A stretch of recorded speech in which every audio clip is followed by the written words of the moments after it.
حارس مصر الاول ما شاء الله، توفيق دايما ليك. لكن رايك انت طبعا قصه التدوير دي وقعها عليك، هل انت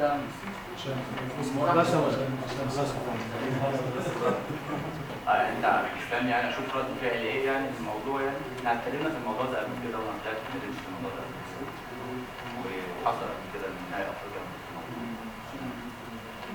الموضوع ده يتقبل بعد اخر كلام هقوله في الموضوع اللي اتكلمنا مبقاش في كلام تاني.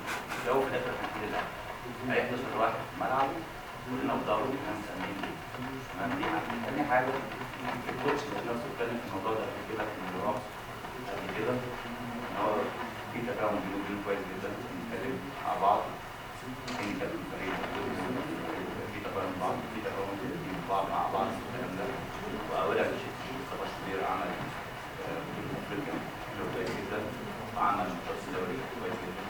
هو مصطفى لو في اخر كويس صغير لازم يكون مساند، واي حد حمزه مصطفى اي حد يكون موجود لكن الاهلي اي لعيب مش لازم يكون في المركز بتاعه او اي مركز تاني.